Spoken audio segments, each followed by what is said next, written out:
Local schools are bracing for federal immigration agents. A new Trump executive order allows agents to enter schools. Now, local districts are now preparing for plans to protect students and staff if enforcement happens.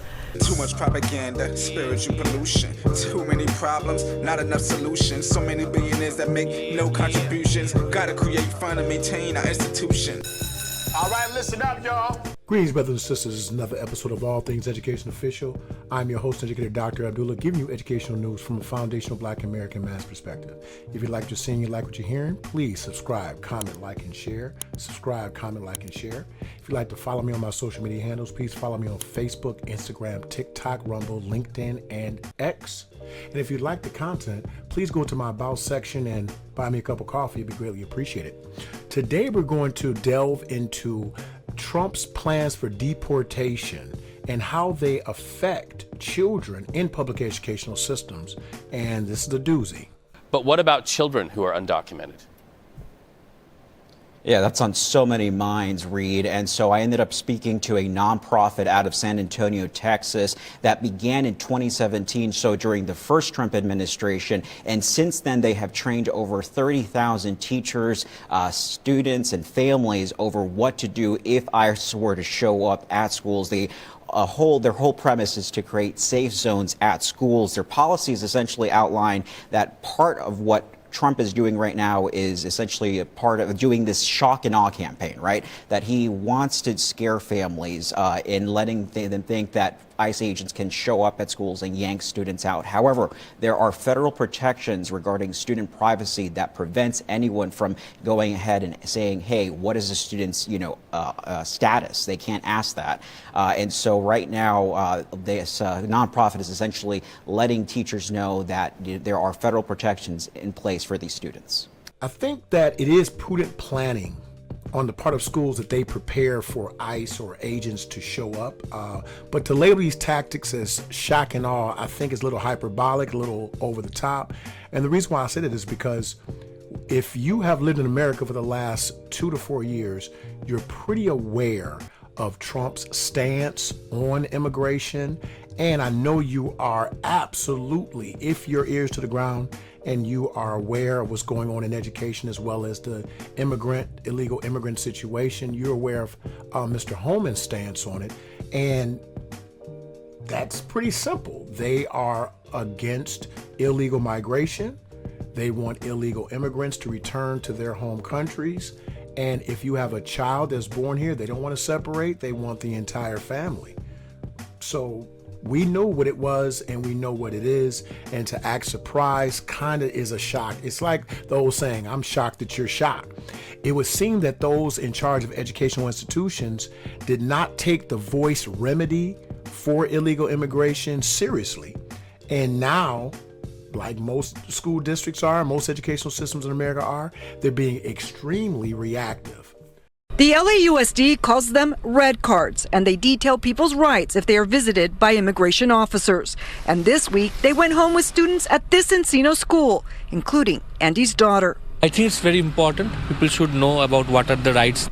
This school system has taken time to create cards to inform parents and students of their rights as students.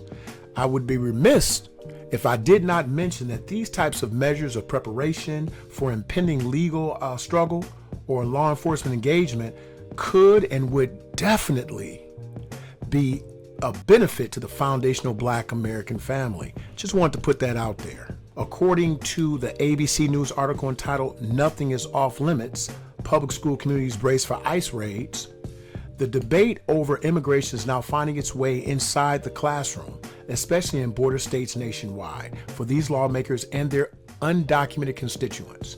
In California, the San Diego and Fresno Unified School Districts, the state's second and largest school districts, are actively sharing immigration support and resources so that families know their rights. During a board meeting on the district's recommitment to becoming and being a welcoming environment, Fabiola Bugola, interim superintendent of the San Diego Unified School District, said students have to be met with unwavering care during uncertain times. You can hold the need for having some sort of radical immigration reform, but you also need to uphold the safety of each student that enters our buildings, Abdullah said. California Rep. Juan Vargas, a Democrat, slammed DHS and Republicans for their stance on immigration. Schools, places of worship, and hospitals provide essential services to all, Vargas posted on X. They should not be sites of immigration enforcement.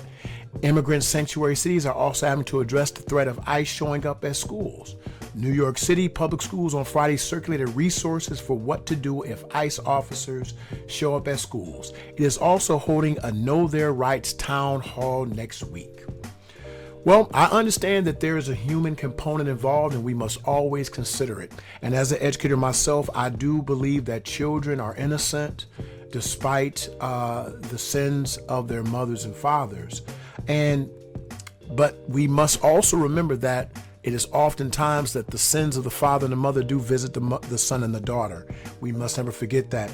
And that's why this is such a hot button issue, because the question becomes, are the children guilty of the same crime? And it depends on your side of the aisle, depends on your stance on immigration, but it would depend on each individual, case by case.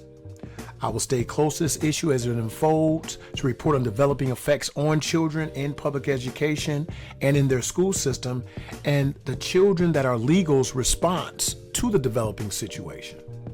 This has been another episode of All Things Education Official. What do you think? Do you think that children should be deported with their parents? Do you believe that ICE agents should be allowed in schools?